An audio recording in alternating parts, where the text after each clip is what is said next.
This is Coffee with Kelly, a dynamic podcast that's dedicated to driving positive change in school safety. I'm your host, Ethan Woodman, Product Marketing Specialist for Crisis Go, and I'm joined by my esteemed colleague, Kelly Moore, Senior School Safety Specialist for Crisis Go. Our mission is to empower you with essential knowledge, tools, and inspiration required to foster a safer and more secure school environment. We hope this podcast will be the catalyst for transformation in your schools. Join us as we continue to dive into the world of school safety. Good morning, Kelly. How are you doing? I'm good. How are you going? I'm doing all right. Mr. Sniffs a lot. Maybe you might be too old for this one, but do you remember Snuffleupagus? Yes. Wow, you remember that. All right. Yeah. Sesame Street character. Little known fact, I've actually seen the Muppet, or whatever you want to call it, the character of Snuffleupagus in person. When you were 3? No, I actually had the opportunity to do like a tour of the Jim Henson workshop where they made all of those Muppets. Oh. Snuffleupagus is massive. Yeah. Huge. I saw Big Bird, Kermit, all those. Did they talk back to you? No. all my childhood dreams just came crashing down. What? It's like, they're not real? What? That was a few years ago that I did that. But yeah, my allergies are kind of going nuts this morning, but we're going to push through it. All right, let's do it. Let's hope my computer makes it through it today. Yeah, I'm having sinus problems. You're having tech problems, but yeah, it is. We're still here for our audience. What are we talking about today? Which one do I bring up first? So it's not newsworthy, but so I had to drop off my little girl to her Nana's. It's not Nana, it's Nana. Nana. Okay. Don't ask me why. But anyway, so because that's the way we identify. That's the name that she chose. So I was running around and I'm like, I'm not gonna have time to make coffee before I hop on here. So I bit the bullet and I went to Dunkin' Donuts. I really try not to go there very often. I really can just make better coffee at home. But so they had a new drink. The name of this drink is a Dunk-a-Latte. Dunk-a-Latte? Dunk-a-Latte. Uh-huh. Okay. So it's made with espresso and coffee milk.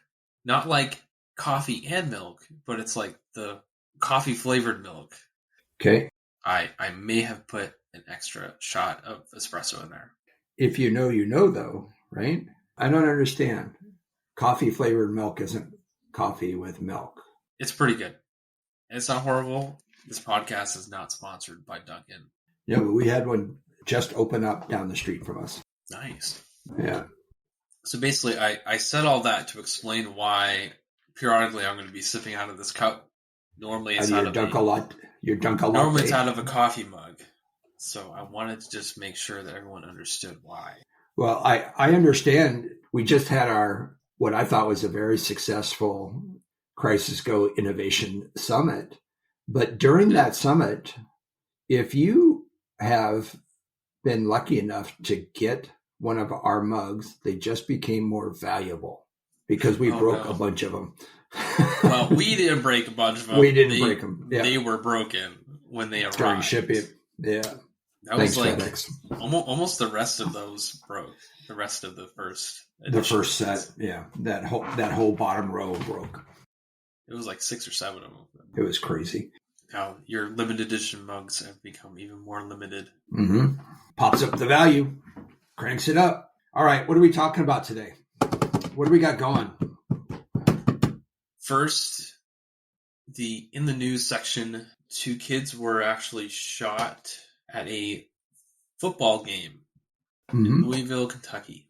That was on Sunday. And the reason why it was on Sunday is because they actually were going to have it on Friday, and then it got postponed all the way to Sunday. So because of the hurricane, or it might have been. Maybe. There's a lot of bad weather then. So all right. Yeah. So what are the circumstances there? This is, I was on a meeting with the membership. We had our membership meeting with the National Council of School Safety Directors yesterday. And somebody brought this up, and I have heard nothing of this. I don't know why we didn't hear anything. Maybe I was just in the dark because it was Sunday and things were going on, in my personal life, just working through weekends. And I don't typically watch the news on the weekends, but you would have thought I would have heard about this, but I did not. So what are the circumstances? So looks like kind of what they give you is that police were dispatched at 7:15 p.m. So probably some calls were made 8 minutes before that. But 2 kids were shot. There was how many suspects? So far, I think there's 1 suspect. There was some instance of a guy that had like thrown 2 weapons over the fence.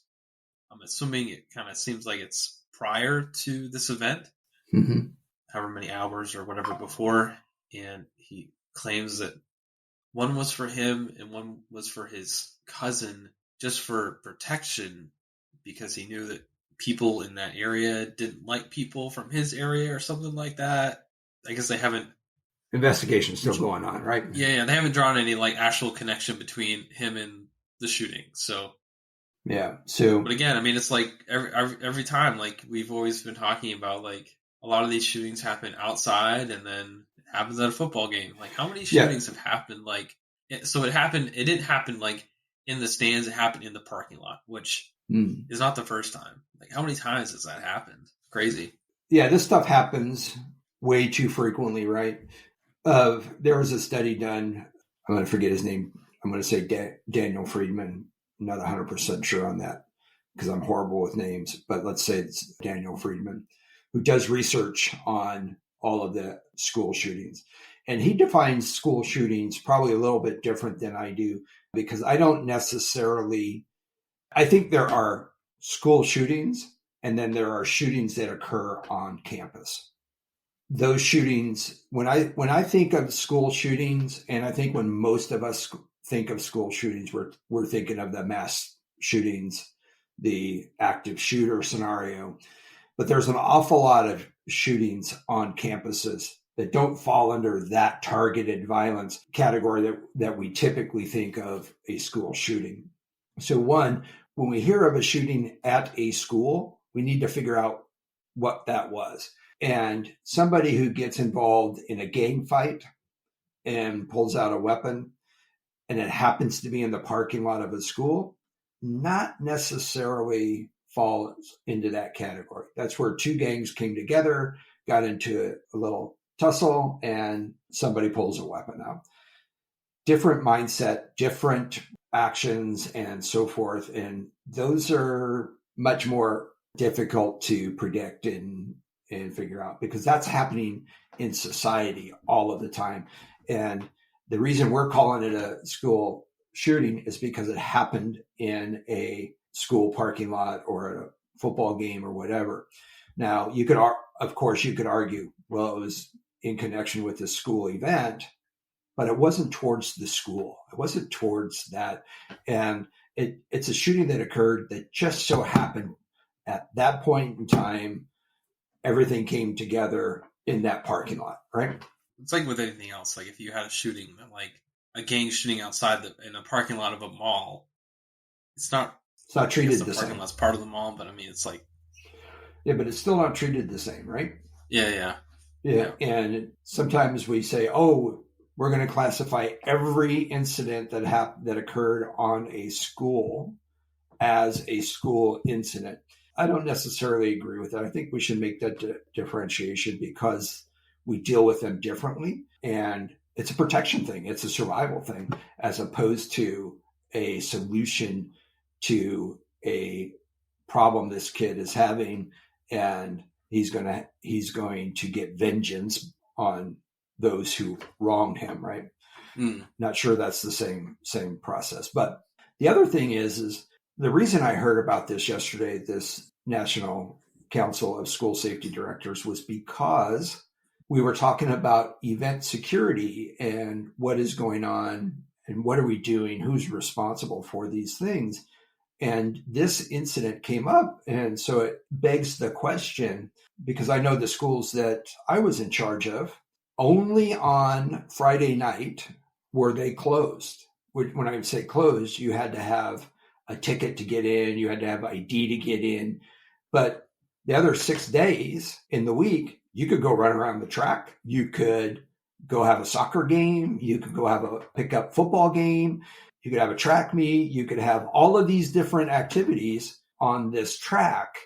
And on the football field in the stadium, you could go have a picnic if you wanted to. I mean, there was no restriction, right? I'm picking up what you're putting down. Yeah. Most communities consider the school stadium and so forth an asset to be used. I mean, it might be different now because they've gotten AstroTurf, and now they don't want people to vandalize that. The tracks are much nicer than they were. They were getting redone when I left. So that might all have changed. But the fact of the matter is if you shut all of those gates and you close that off, there's still only 6 feet of chain link fence between them and access to the field. What I'm getting at is, are we doing pre-game sweeps for weapons that have been thrown over? Do we have a specific, and I'm going to call this a threat assessment, security assessment for that game, for that event that's coming up? And if you do, does that have to be approved by somebody on the safety committee? If so, who? How do you communicate with the fans that there's an emergency? How many law enforcement people do you need for this particular game? And the reason I'm getting very specific on a single game is because every game, as we know, means something different. The rivalry's less or more, depending on the position of the game in the schedule. It might have playoff implications: win and go on, lose, go home. So there might be a higher intensity. There might be much more involvement in the participation by fans and so forth. There may be some gang activity between the two schools, even if they're in the same city. There may be other things in society and that are occurring in our community that may have an impact on our school, just like your scenario here. Little dude throws a couple of guns over for protection because he went to a place that he considered hostile towards people from his area, right? So that tells me that we should be doing threat assessments and security assessments, two different things related to each other based upon the event that's coming up on Friday night. The other thing that we have to think about is the visiting school bringing any of their problems with them? And this goes for us too. So when we visit a school, are we bringing any of our problems to their campus? And if we are, we need to try to eliminate those or mitigate those, saying, hey, little troublemaker, you're not going to this game. Well, yes, I am. No, you're not. And I'm going to be there to make sure that you're not going, right? So do you, as part of that, do you force at least one administrator from the school to go and surveil the crowd to make sure that people who are prohibited are not there? Ones that they know, somebody that knows all of these kids by sight. And when little troublemaker Johnny comes up, you say, Johnny, you're not supposed to be here, dude. But yeah, because like I know that when I was playing soccer, you could just drive to the game. You didn't have to ride the bus to get there with the team. Like you could just drive there in your own car. What you're saying is true. You'd have to have someone actually go there and say, "Hey, we know that you're just here to cause trouble. Like I know you, so like let's go, dude." Yeah, and so when you start talking about that kind of stuff, then these are specific events, and we were talking about specifically football events, knowing that those are likely the largest events that we have outside of maybe graduation, right? At any given time. And we have, I don't know what the schedule is 8-10 games. So we have 8-10 events to plan for. And somebody's going to say, yeah, but I only have 5 of those at my campus, or half of those, whatever that season is. I only have half of those at my campus. Yeah, but you have to participate in the conversation of the security plan and all of that stuff at the other school. If you know of a problem that's coming with you, you need to make sure that people are aware of that. So that week ahead of time, you should be, okay, rival school, we need to sit down and really go over this. In some cases, are you going to bring your own police officers with you? Are you going to pay for some of that? I don't know. I'm just throwing stuff out there. And during that assessment and that planning period for that school or that specific event, are you talking to law enforcement? How many do you need? Is there a standard? Do you know what that standard is for just your typical football game? Like, as an example, let's say you need 2 cops for every 500 people, whatever that ratio is. And if you're expecting in some of these areas where football, I'm specifically talking about areas like Texas, Oklahoma, that high school football in these small rural areas, high school football is as important to that community as any professional sport is. You can get 10,000 people at some of these games. If you're going to put a ratio of 2 per 500, that's 20 people, 20 cops you need there, 23, 24 cops. Maybe it's a little higher ratio. I don't know. I've never sat down and worked through that with anybody. But, generally speaking, we would, unless there was a big issue, we would give them 4 or 5, 6 cops, maybe 3 sets of 2. But I'm not sure that was adequate. That's just what we did at the time. When I started making my athletic directors share our emergency plan regarding evacuations and so forth with the visiting team, right? So especially if they were from out of town and they weren't part of our district. We had 3 high schools. So obviously there were times when they played each other, and those became a little bit higher security issues because everyone was close and everyone knew each other. And there were some pretty stiff rivalries there. But the point is we were talking about football games because this was the topic. But this goes for any event outside of the normal school hours. We've talked about this a little bit previously. Having a plan and making sure that everyone understands what that plan is and who's responsible for the safety after hours, and who's responsible for the safety of your children, your students, when they're traveling to another school for an event. Is it the other school's responsibility to care for your kids, or is it yours? I'm not sure there's a correct answer to that, but somebody is. And you better know, because if they are not, then you are by default, right? If they fail at their job, you can't fail at your job. You just need to make sure that we understand that. And I'm talking field trips, I'm talking science camp, I'm talking anything that is outside of those normal hours, because I got this question when we were at our summit. Who's responsible for all of these activities after school hours? Because me, the principal, and my safety people leave shortly after school lets out. But there's still a lot of things going on. And I said, well, you are. Well, I'm not there. Well, then you better make sure that, when you're talking about being a principal or a superintendent, your responsibility doesn't turn off at 4:00. You may not have to be there. And in many cases, even during the regular hour, principal, we've talked about this, how principals have so many meetings. I don't know how they get anything done. If they have so many meetings and they're pulled away, who is responsible for your school when you're there?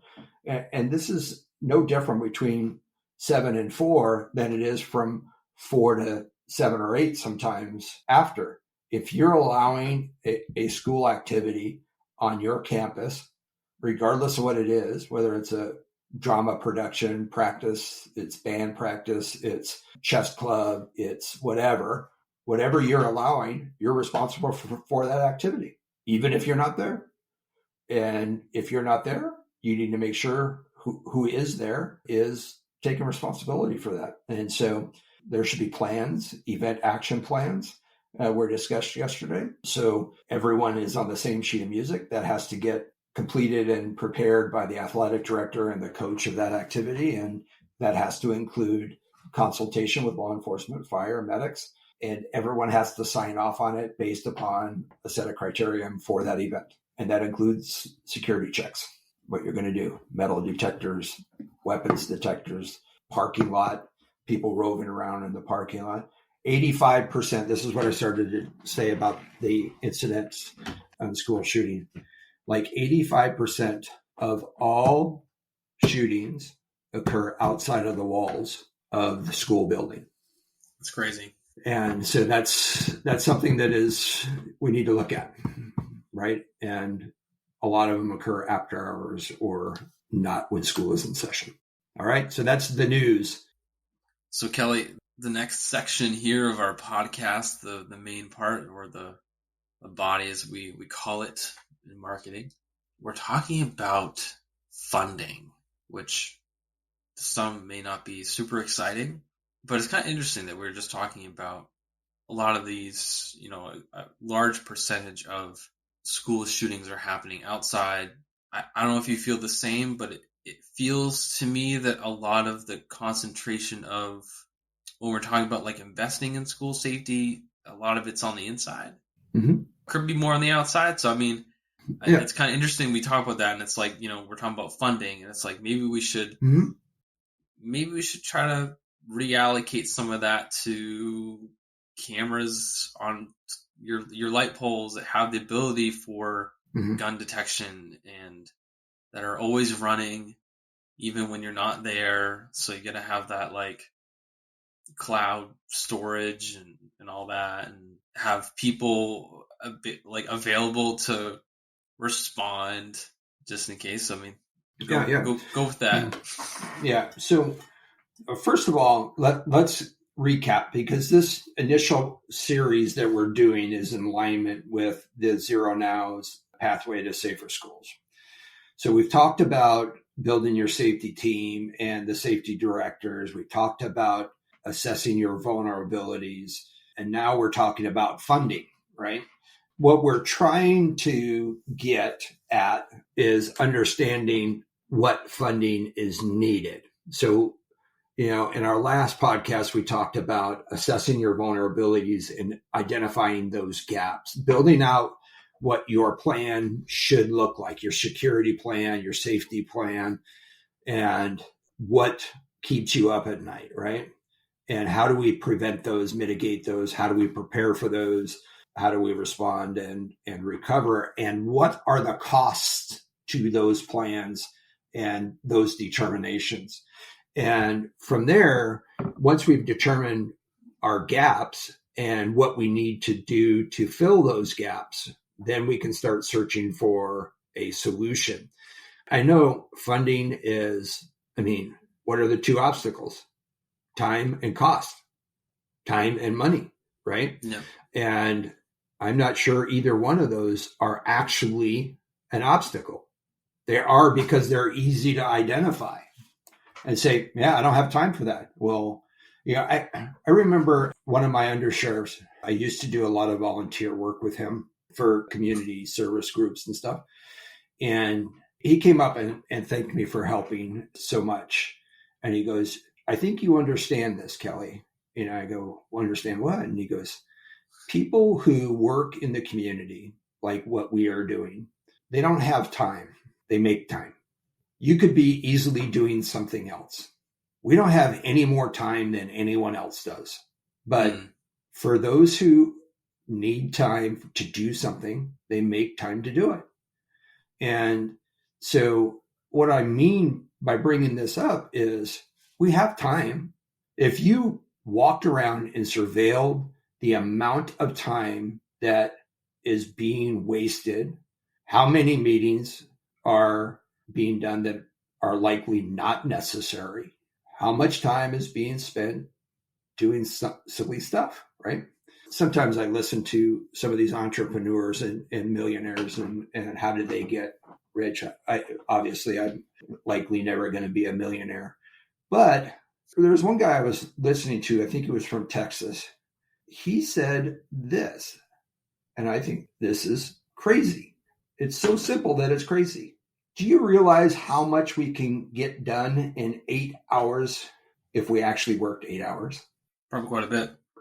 Yeah. So, and a lot of times I can't even work a couple hours without taking a break, right? Yeah. In fact, in many states, there's laws that require them to take breaks, right? So, and I'm not saying, I'm just saying there's time. We have time. We can figure it out if that's your priority. If it's not your priority, you're not going to make time for it. Then the cost, the unforeseen cost for you not making time is going to be much higher than the cost if you make time in the way of lawsuits, mandates, things that you can't prepare for. So what I'm saying is you've identified your gaps, those things that you need in your program. You've put out a plan. This is what I need to do. Now I need funding for it. We have to identify a strategic funding plan for everything that we do in schools. And I'm going to say this again. We can tell what your actual priorities are by where you are spending your money. Yep. If I can do that, people who are much smarter than me already understand that school safety is not a priority for you if you don't at least have a plan to spend X number of dollars in your budget to not only sustain, but build and expand on your security and safety infrastructure, training, whatever it is in your safety plan. Let me interject here. Yep. And you can answer this if you feel that you can. Why do you giggle? Because you know I'm going to answer it. I'm going to give you an opinion on it, right? Yeah. I think that sometimes when we get mandates and stuff, it's kind of a political thing. You know, they'll say, hey, you have X amount of dollars towards anything that fits within this bracket. And sometimes it's not always a school safety thing that they do this with, obviously, but they'll try to sneak stuff in there that just barely hits the mark of like, that kind of counts, so we'll throw it in there and that's how we're going to get this paid, get money for it. So hopefully you know where I'm going with this. So can you tell me what really would be a school safety initiative or item that really counts in terms of like funding? And like, give me a couple examples that don't count, that people might try to like sneak in there that aren't really a school safety thing, but.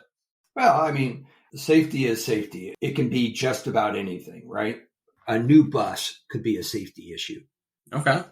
If you have a 30-year-old bus that's breaking down all of the time and you want to get a new bus, is that a safety issue? Yeah, probably. Here's where schools get stuck in safety and security funding. There's two philosophies. And again, this is the world according to Kelly. I'm pretty sure most people will agree with me, except for those people this is directed towards.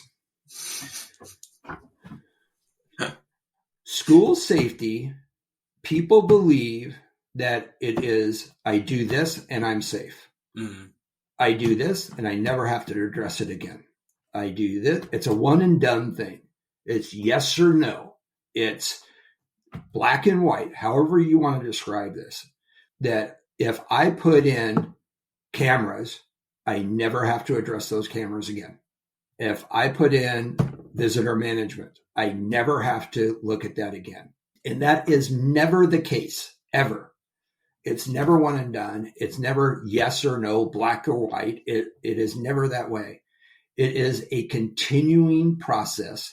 And in order for us to be sustainable, we have to look at things over and over and over again. That's why it has to be strategic and it has to be sustainable. And one of the things that people get caught into, and I've heard it time and time again, is there's no grants for it. There's a mandate that's not funded. You hear that all the time. All the time. That's like one of the main things. Yeah. And so Yeah. they're looking for somebody else to pay for their responsibility. And I get it. If I could do that, that'd be fantastic. But the fact of the matter is, if there is no grant, you're still responsible for the safety of your children. If there is no mandate, this kills me. I hear this all of the time, and I just can't understand where these well-educated superintendents, principals, safety directors are saying, oh, this state has this mandate, but don't worry about it, we don't. Why are we waiting for mandates? If the mandate is something that's worthwhile, then why aren't we looking at that and implementing it in our schools? That way, and we know how mandates go. They start in one state after one incident, and then somebody says, oh, that's a good idea. I'm going to mandate it in my state, or I'm going to mandate it in our school. And it starts spreading.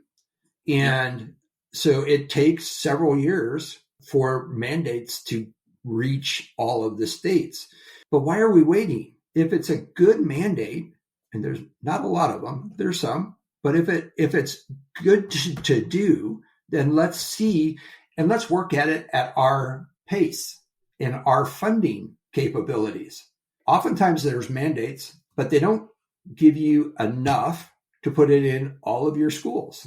Sometimes it's student population based or school size based, but not always. So how do we overcome that? How do we work through that? And that is planning and having a strategic plan on how we are going to build, maintain, and sustain our program. As an example, if I need 10,000 cameras in my very large district, can I afford to do that? I don't know, maybe, but maybe not, probably not. So in the next 5 years, I'm going to buy 3,300 cameras every year new to get to that 10,000 and to allow for replacement of the older ones that we currently have, but will need to be replaced in the next 3 years, or the ones that break. And how do I keep updating them so that camera fund keeps going and keeps building, just like your food bill, right? You know, when you budget for your household, things come up. And even if you're not buying food, you're not taking the money out of your food budget unless it's an emergency, but it's budgeted for that, and you keep going, and then you have that money when you need to go buy food, right? Same thing here. I just don't understand, one, why we're waiting for it. And here's one of the things with grants. Almost universal in especially federal and state grants, it's seed money to get started. Yes. So that money is intended to alleviate the pain of buying the initial cost for buying a system or whatever it is that you're working through, right? Yep. But it's not meant to be one and done. It's meant to get you started and give you enough time to build the sustainability for the things that you purchase with that grant, to add that into your continuing budget. So when you buy a bunch of cameras with a grant or an alerting system with a grant, it is not meant to last 3 years and then have you apply again. That's not the purpose of grants. No. It's to get you started and then get you to where you can absorb that cost into your annual budget, which means if it were me, if you had a 3-year grant, you would be adding a third of that cost into your budget every year.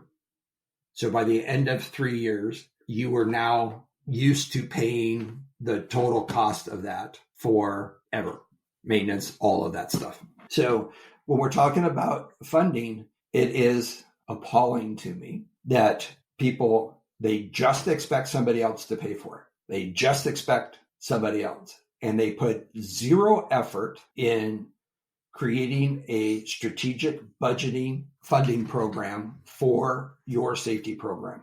It's expensive, but it's nowhere near as expensive as the cost of defending yourself in court when you fail to do that. Mm. I will tell you that funding is a safety gap. Mm. So when you're doing your assessment, one of the gaps you should be identifying is funding to fill your gaps. It's not just, we don't have the money for it. What you are saying is if you don't have the money for it, you are not filling that gap. If I'm a safety director and I come to you and I say, hey, I'm going to do a safety assessment and security assessment and identify our needs, wants, and so forth. And you go, yes. Okay, let me know. And I come up with this plan and I say, it's going to cost you this much. And I give it to you and I'm being reasonable about this.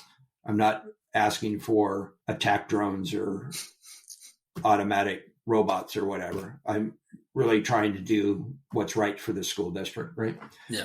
And that includes personnel, that includes training, that includes whatever, all inclusive, because what I'm really trying to do is build a safety and security plan that's going to keep our people safe.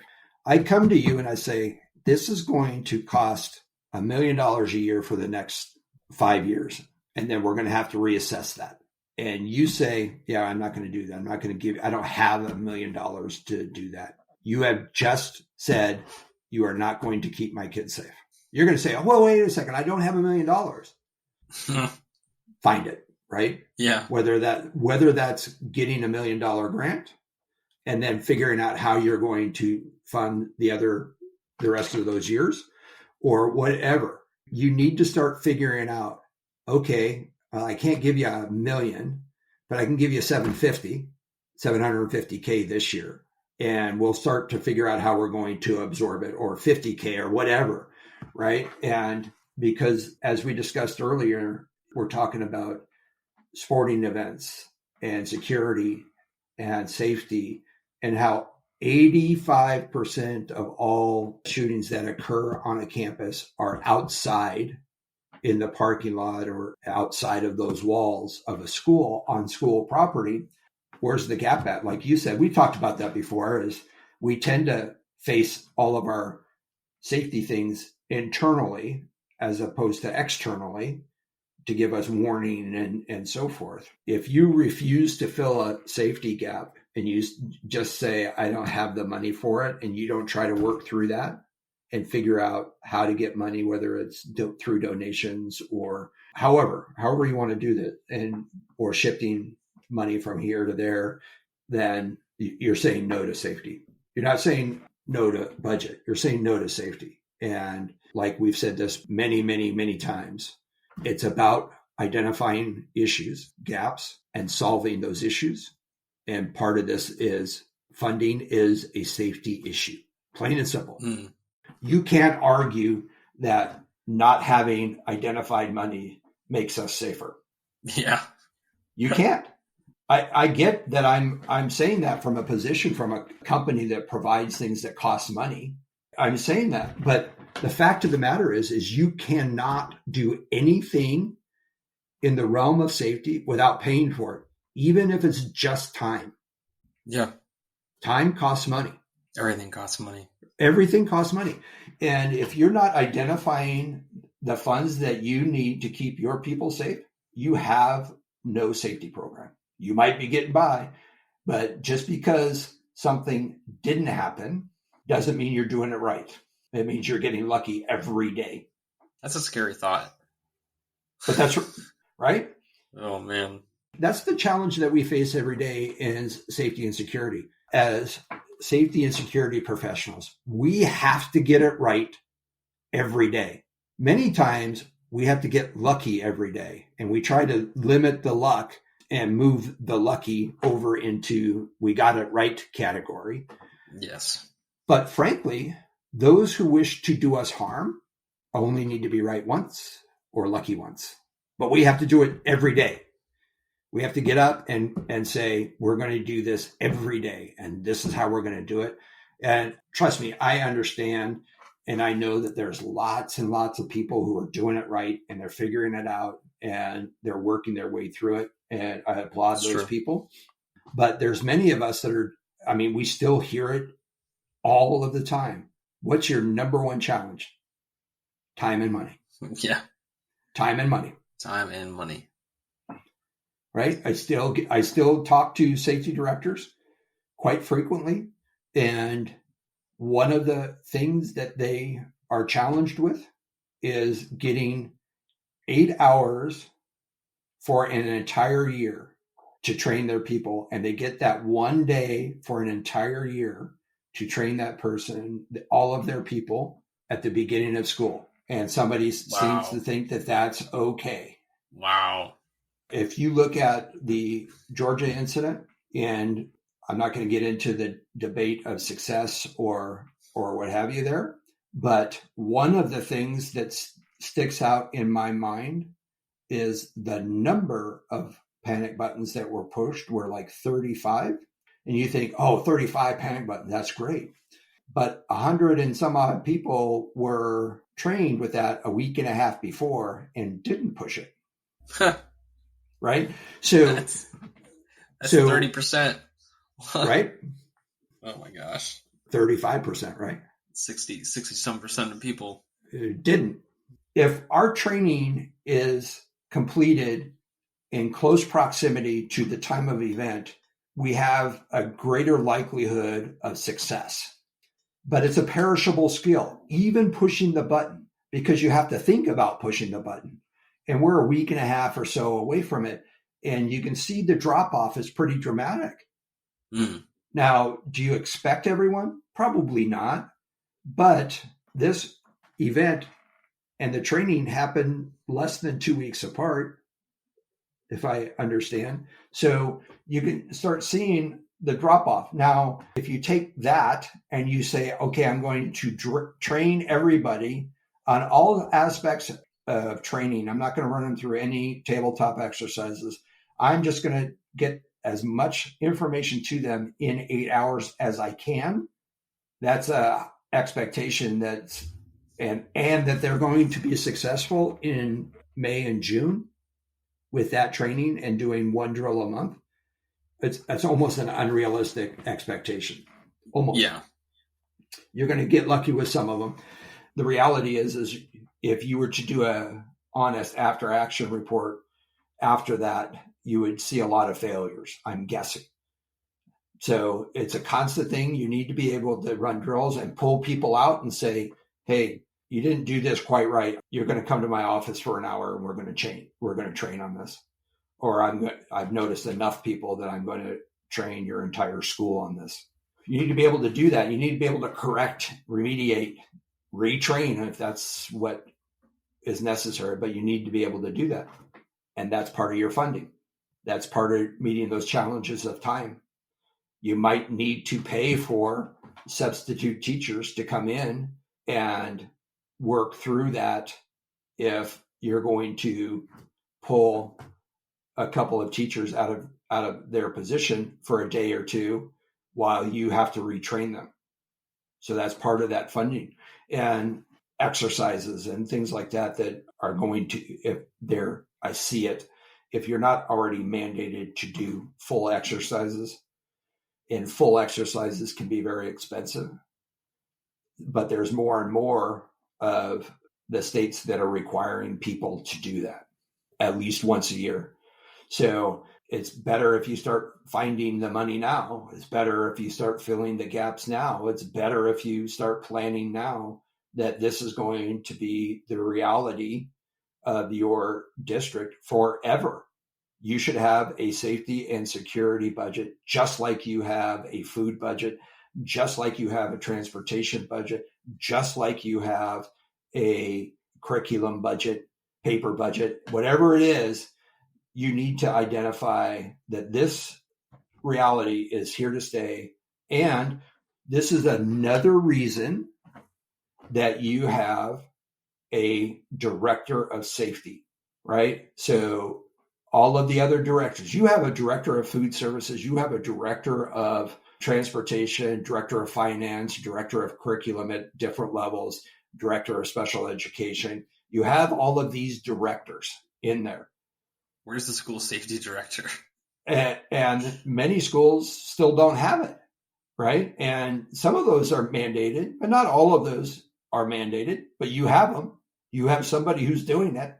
And oftentimes those directors are also responsible for generating a budget and saying, this is how much money I need. I need to pay my staff. I need to pay for training. I need to pay for outside security for football games. I need to pay for new equipment. I need to pay to maintain and so forth. I need to pay for that.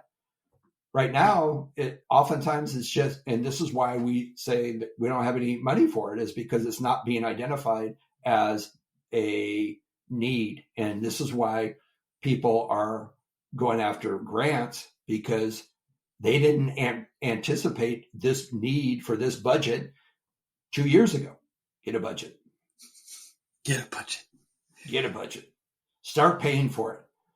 So it's like, I almost want to say, imagine if it was like your money, what would you do with it? If it was like, I know they look at it and go, it's either coming from government or it's coming from taxpayers, whatever, right? So it's kind of someone else's money.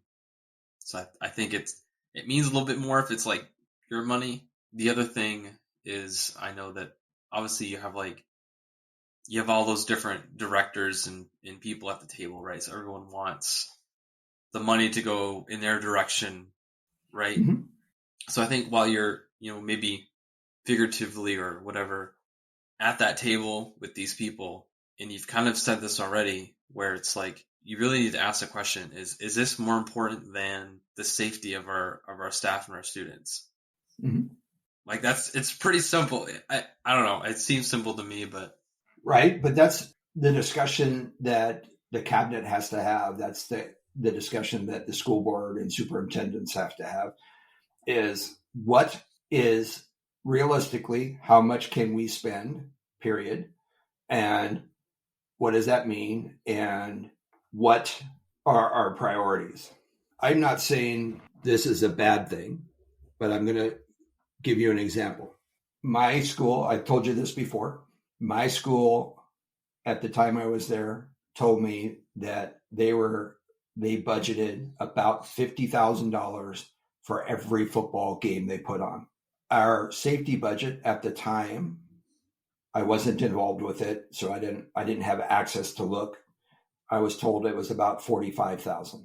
So I had a safety budget of $45,000, which is less than one amount of money they were spending on one football game. So when you say $45,000, that was for the year. For the year, yeah. For 20 buildings, right? So there was an opportunity during this time for the school district to purchase a large piece of property across the street from a high school. The property itself was condemned and couldn't be used, but the property itself was a valuable piece of property because they could expand in the future. And I'm not even going to venture to guess how much that was, but I'm going to say that was probably in the, I'm going to guess. It was in the tens of millions of dollars. What? To buy that piece of property. Large piece of property in the middle of a high value market. Wow. So 2 things wrong with that. They were thinking strategically about the future of the use of this property that they hadn't really identified yet. But they saw the value in purchasing this property because there were lots of ideas floating around, but they haven't identified, we're going to use this as a tech school, or we're going to use this as a computer lab, or what have you. They hadn't identified that purpose yet, right? But they knew that they had to jump on this, or it was going to be sold to some real estate developer. Totally get it. And that's logical to me, except for this. They had almost zero security in any of their schools. Wow. They're doing this and they're buying this piece of property, and I get it that, we need to do this. But their priority wasn't security when they had that conversation.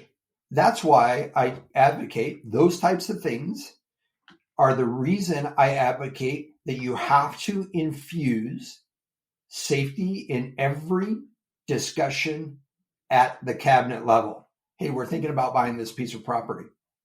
Anyone have any issues with it? Oh, it's going to be great for this, this, and this. Can we secure our properties first? Can I get security systems? Can I get this?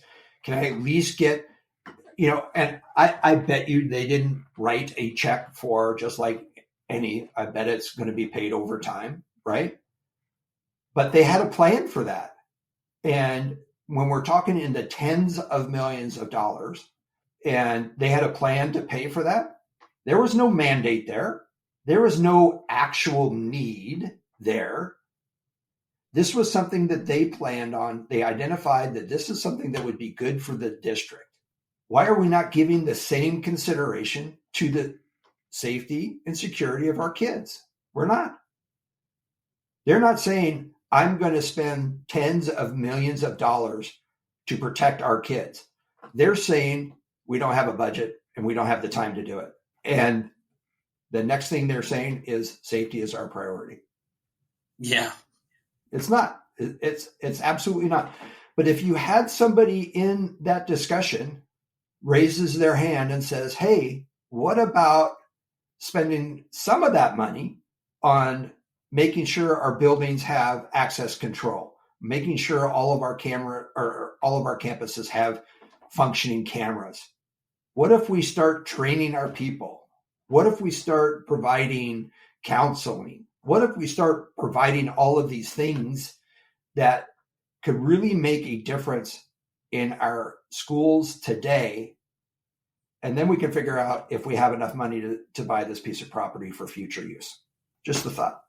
But that's basically it. Here's the bottom line when we're talking about funding. Funding is your responsibility. Funding is an integral aspect of school safety. If you are not properly funding your school safety, you don't have school safety. This is bottom line. You have to make a strategic plan. You have to identify your needs, your gaps. You have to fill your gaps, and you have to pay to fill those gaps. And it has to be sustainable. And when I say that, it has to become a regular part of that budget. If you enjoyed today's episode, please like, subscribe, and hit that notification bell. And if you have any questions about what we discussed, leave a comment on our website at crisisgo.com.